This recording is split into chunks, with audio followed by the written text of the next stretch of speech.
Hello everyone, कैसे हो आप सभी। Hope so you all are doing well. Welcome to my YouTube channel MK classes. हमारा आज का जो टॉपिक है वो हेरिडिटी एंड इन्वायरमेंट है। ये लेक्चर हमने प्रीवियस लेक्चर में से स्टार्ट किया था, उससे हम आज नेक्स्ट कंटिन्यू कर रहे हैं। So let we start. आज हम करेंगे हेरिडिटी की डेफिनेशन। डेफिनेशन करवाने का मोटिव यही होता है कि आपको टॉपिक की डीप नॉलेज हो जाती है। कोई भी आप टॉपिक करते हो ना, उसकी डेफिनेशन डेफिनेटली किया करो। उसके साथ आपको अच्छे से जो टॉपिक के कॉन्सेप्ट है वो आपको क्लियर हो जाते हैं। तो किसी भी टॉपिक की डेफिनेशन ना छोड़ा करो। So let me start definitions of heredity according to Douglas and Holland. एक और बात, जब आप डेफिनेशंस करते हो ना, उस डेफिनेशन में ना कुछ कीवर्ड्स होते हैं ना, उनको अंडरलाइन कर लिया करो, तो आपको डेफिनेशन लर्न करने में आसानी हो जाती है। सो जैसे according to Douglas and Holland, one's heredity consist all the structure. तो इसमें जो हमारा कीवर्ड रहते हैं वो स्ट्रक्चर है। डॉगल एंड हॉलैंड के अनुसार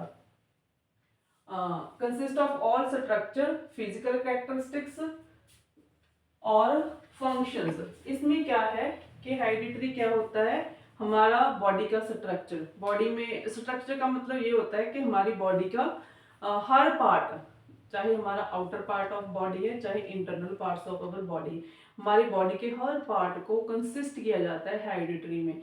जैसे आउटर में हमारी बॉडी की शेप है, हमारी हाइट है, वेट है, स्ट्रक्चर ऑफ फेस है, शेप ऑफ हमारा स्कल है, shape of every parts of body जो हम ऑब्जर्व करते हैं ना, हमारे टाइप ऑफ स्किन है, it is also part of our body structure और पार्ट्स ऑफ अवर बॉडी। और जो हमारे इंटरनल पार्ट्स ऑफ बॉडी है, जैसे हार्ट है, ब्रेन है, किडनीज है, स्टमक है, हर part of body external as well as internal उनकी फंक्शन भी रहती है। ठीक है, पहले उसका जो आउटर स्ट्रक्चर हो गया और उनकी फंक्शनिंग, ये दोनों कॉन्सेप्ट को हम हेरिडिटरी में कंसिस्ट करते हैं। So once hereditary consist all the structure, physical characteristics हमारी कैसी है, हमारी दिख कैसी है, जैसे हमारा कॉम्प्लेक्शन कलर कैसा है, कलर्स ऑफ आई है, कलर्स ऑफ हेयर है, टाइप्स ऑफ हेयर है, जैसे कर्ली हेयर होते हैं, शॉर्ट हेयर हो गए, लॉन्ग हेयर हो गए, ठीक है, बॉडी पार्ट्स की स्किन हो गई हमारी। तो इस प्रकार हमारे जो पार्ट, हमारी बॉडी की करेक्टरिस्टिक्स है, हमारे पार्ट्स ऑफ बॉडी की जो करेक्टरिस्टिक्स है वो हो गई, और हमारा फंक्शंस हो गया, कैपेसिटी होगी, वो सारे हम ड्राइव करते हैं from parents to other other industries और स्पीसीज।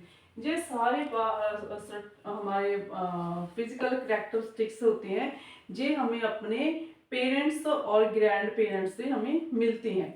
जो चीज़ें हमें ट्रांसमिट होती है फ्रॉम फ्रॉम आवर पेरेंट्स और grand parents to the offspring, that is a hereditary. जो हमारे जीन्स होते हैं ना, वो हमें पेरेंट्स से मिलते हैं। तो अकॉर्डिंग टू आर वुडवर्थ,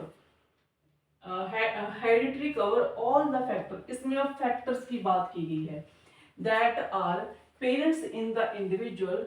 क्या है हेरिडिटरी में, वो सभी फैक्टर होते हैं that are present in individual when he begins life, not at the birth but at the time of conception, about 9 months before the birth। तो हेरिडिटरी में देखो वो सारे फैक्टर भी इंक्लूड होते हैं जो हम मतलब हमने जैसे किया था ना स्टेजेस में। प्री नेटल स्टेज था, जब बच्चा अपनी मदर के गर्भ में होता है, उनका जो कंसेप्शन पीरियड होता है बच्चे का, तो उसमें भी जो बच्चे के अपनी मदर के गर्भ में जो भी बच्चे के करेक्टरिस्टिक्स है before the conception of the birth of the child, जो उसका 9 मंथ का ड्यूरिंग पीरियड होता है बच्चे का in the womb of his or her mother, उसके भी जो करेक्टरिस्टिक्स है, उसके जो भी फैक्टर्स है, they are all those factors are also cover under the hereditary according to J.A. Thomson. देखो इसमें क्या है, hereditary is mainly convenient term.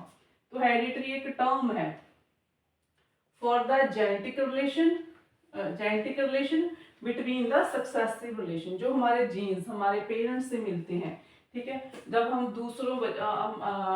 दूसरी पीढ़ी में, दूसरी जनरेशन में वो चीजें जो हमारे जेनेटिक रिलेशन है दूसरी पीढ़ी में ट्रांसमिट होते हैं, that is the term of the hereditary. According to FL Fist के अनुसार क्या है, it is a biological transmit, कि जो हेरिडिटरी है वो एक टोटली बायोलॉजिकल हमारे जो पेरेंट्स से, हमारे मदर है जहाँ फादर है, हमारे ग्रैंड पेरेंट्स है, माता पिता से, दादा दादी से, जो हमें जो अपने एनेस्टर्स से जो भी करेक्टरिस्टिक्स मिलते हैं, हमारा जो भी हमें मिलती हैं जो चीजें, they are the biological term, they are transmit through by the hereditary. All these things is transmit that influence the structure of body. जो भी हमें अपने पेरेंट्स से मिलती है, ट्रांसमिट होती है, वो हमारे एक बॉडी में, हमारी शेप ऑफ बॉडी है, एवं एक जिंदा इंसान में जो चीजें हमें दिखाई देती हैं, all those are the biologic transmit from their parents और the family member. James Drever के अनुसार क्या है, hereditary is a transmission from parents to offspring of physical and mental characteristics.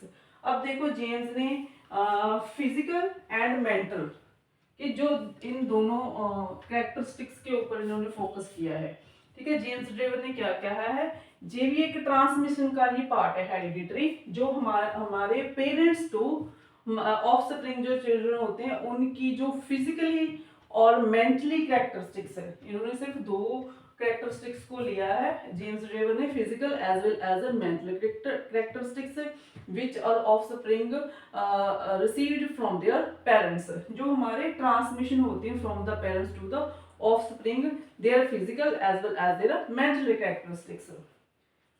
According to Ruth Benedict के अनुसार hereditary is a transmission traits.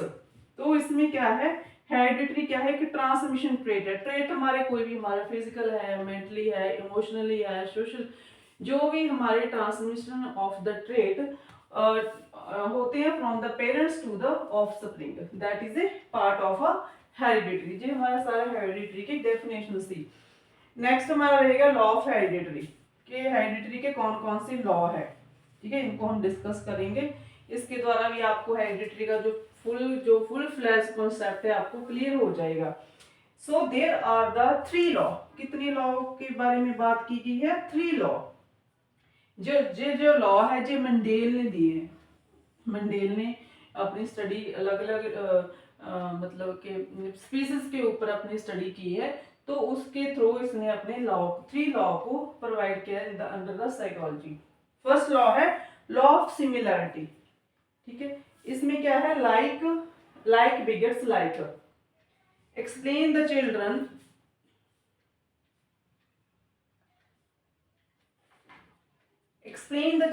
Tends to similar to their parents. तो इसमें क्या होता है कि जैसे पेरेंट्स होते हैं, ठीक है, वैसे ही बच्चे होते हैं, begets like begets.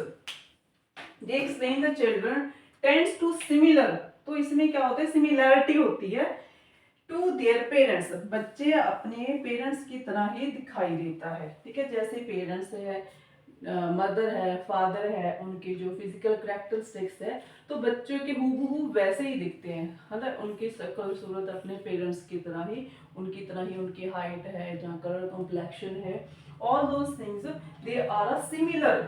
That children of handsome parents tends to handsome and ugly parents tends to ugly parents। तो इसमें एग्जांपल है कि अगर पेरेंट्स हैंडसम है, ठीक है, तो बच्चे भी हैंडसम होंगे, ठीक है। अच्छा मतलब पेरेंट्स का अच्छी हाइट है, ठीक है, उनका कलर कम्प्लेक्शन फेयर है और उनके हेयर है, कलर ऑफ आईज है। अगर पेरेंट्स हैंडसम है तो बच्चे भी हैंडसम होंगे, that is a law of similarity. अगर पेरेंट्स अगली है, दिखने में मतलब अट्रैक्टिव नहीं है, ठीक है, तो बच्चे भी उतने अट्रैक्टिव नहीं रहेंगे, ठीक है। अगर पेरेंट्स इंटेलिजेंट है तो बच्चे भी इंटेलिजेंट होंगे। अगर पेरेंट्स डल है, ठीक है, उनकी अपनी मेंटल एक्टिविटी उतनी काम नहीं करी, तो बच्चे भी डल हो रहेंगे।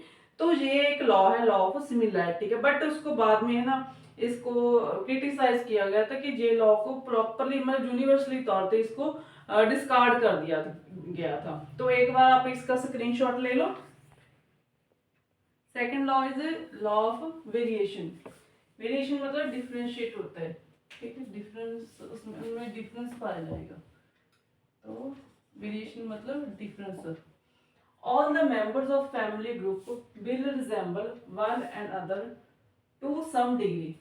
ठीक है, डिफरेंस सम डिग्री तक रहेगा कि जो फैमिली मेंबर है उनका जो बच्चे की शक्ल सूरत है अपनी फैमिली मेंबर से मैच तो करेगी, बट सम डिग्री तक, ज़्यादा नहीं, मतलब बिल्कुल वैसे ही हूबहू अपने पेरेंट्स की तरह नहीं दिखेंगे।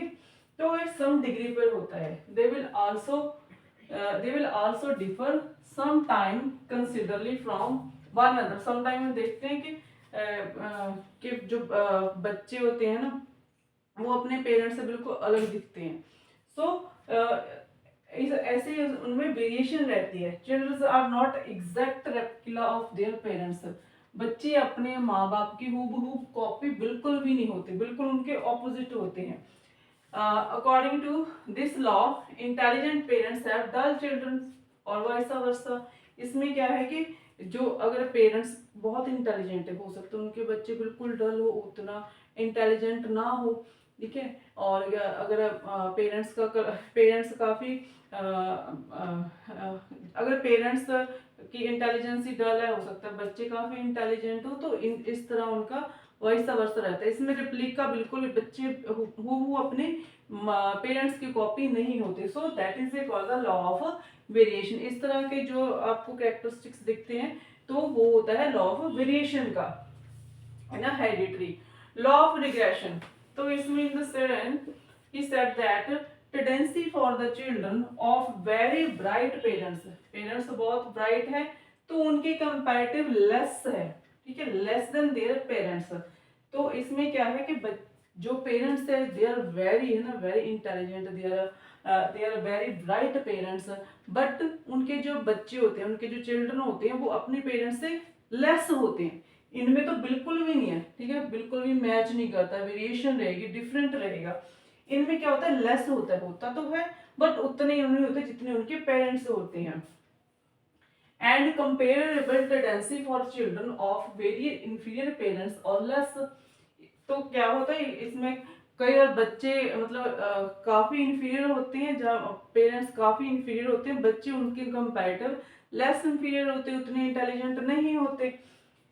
It is a called regression. जैसे वो है जो एक्ट्रेस है ना, उनके जो बच्चे उतने मतलब कि सक्सेस नहीं हुए जितने, मतलब जो एक्टर है हमारे बॉलीवुड के एक्टर हैं जितने वो सक्सेस है उतने वो नहीं हुए।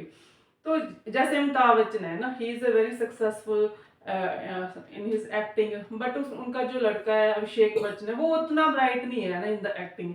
सो है तो है बट उतना नहीं है जितना कि उनके जो पेरेंट्स है। सो इसके बाद हम करते हैं role of hereditary in generating individual difference. अब हम करते हैं कि हेरिडिटरी का इंडिविजुअल डिफरेंस में किस तरह रोल प्ले होता है, ठीक है, क्यों हम एक दूसरे से डिफरेंट लगते हैं, तो उसमें हेरिडिटरी का क्या रोल प्ले होता है। तो फर्स्ट है according to genetics, sex is inherit, कि जो हमारे जीन्स के ऊपर स्टडी करते हैं साइकोलॉजिस्ट, उनके अनुसार क्या है कि जो सेक्स है वो इनहेरिट है, ठीक है। जे हमें डिटरमिन पहले हम मतलब कि हमें स्टार्टिंग में हमें हो जाता है कि हम बॉय है गर्ल है इनहेरिट होते हैं, ठीक है, जो हमें अपने पेरेंट्स से मिलते हैं, जो हमें स्टार्टिंग में अचीव होते हैं। The autonomous there are the 22 pairs, जो चीजें हमारे सेक्स को डिटरमिन करते हैं, they are depend upon chromosome. तो हमारी बॉडी में 22 क्रोमोसोम्स होते हैं जो रिस्पॉन्सिबल होते हैं फॉर द कैरेक्टरिस्टिक्स, हम कैसे दिखते हैं, हमारा बॉडी स्ट्रक्चर कैसा है, हमारा हाइट क्या है, वेट क्या है, कलर ऑफ हमारा बॉडी क्या है, कम्प्लेक्शन ऑफ कलर क्या है, कलर ऑफ आई है, कलर ऑफ हेयर है। तो ये सारे जो कैरेक्टरिस्टिक्स है वो हमारे 22 पेयर ऑफ क्रोमोसोम से दिखते हैं। एंड जो हमारा स्ट्रक्चर ऑफ अ बॉडी है, तो composition of our body remaining one, क्योंकि हमारी बॉडी में हमारे पास 23 क्रोमोसोम्स होते हैं, जिनमें से 22 chromosomes are exist in the structure of our body. और जो वन क्रोमोसोम होता है वो हमारे सेक्स क्रोमोसोम होता है ना, उसको वो हम सेक्स क्रोमोसोम बोलते हैं। उसके बेस के ऊपर जो इंडिविजुअल का सेक्स डिटरमिन होता है कि आइदर जो बच्चा है वो गर्ल है, बॉय है, in the warm of his or her mother, तो वहां से डिटरमिन होता है, तो दैट विल बी डिसाइड। तो यही हमारा एक जो क्रोमोसोम है वही हमारा जो sex determine either it is a boy or a girl in the warm of his or her mother. जैसे देखो मदर में जो क्रोमोसोम्स होते हैं ना, इनमें ना पेयर्स के थ्रू जो बच्चे का सेक्स डिटरमिन होता है थ्रू द पेयर, एक पेयर मदर से एक पेयर फादर से। सो जो मदर में क्रोमोसोम्स होते हैं वो एक्स एक्स ही रहेंगे, ठीक है। जो फादर में क्रोमोसोम होते हैं वो एक्स एंड वाई होता है, ठीक है। अब जब पेयर बनता है ड्यूरिंग द कंसेप्शन, तो अगर मदर से एक्स पेयर जाएगा और फादर से भी अगर एक्स पेयर जाएगा, तो जो टी है, जो भ्रूण है ना मदर के गर्भ में, वो गर्ल रहेगा। अगर एक्स क्रोमोसोम जाता है मदर से तो एक्स क्रोमोसोम ही जाएगा, because both chromosomes are X and Xs. Father के जो क्रोमोसोम्स है they are X and Y. अगर एक्स गया मदर से और नेक्स्ट टाइम अगर वाई गया क्रोमोसोम फादर से, तो जो फटीज है वो बॉय आ गया, ठीक है ना। तो बॉय का बर्थ होगा। तो इस प्रकार जो बच्चे का सेक्स है in the womb of his or her mother on the base of the chromosome, कि जो गर्भ में बच्चा है वो बॉय है और गर्ल है, that is depend upon the chromosomes of mother as well as a father. Father is a biological more accountable for determining of the sex. तो क्या है, बच्चे का जो सेक्स डिटरमिन है उसके लिए ज्यादातर रिस्पॉन्सिबल फादर होता है, कि जो बच्चा बॉय है गर्ल है उसका जो सेक्स डिटरमिन, उसका जो सेक्स फिक्स किया जाता है वो फादर क्रोमोसोम्स के ऊपर होता है। तो एक बार आप इसका स्क्रीनशॉट ले लो।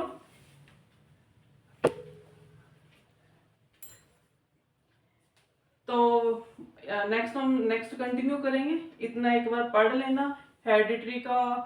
अगर इसमें आपको कोई प्रॉब्लम है, ठीक है, कोई चीज़ नहीं समझ आती तो आप मुझे कमेंट कर सकते हैं, मैसेज भी कर सकते हैं। So thank you so much.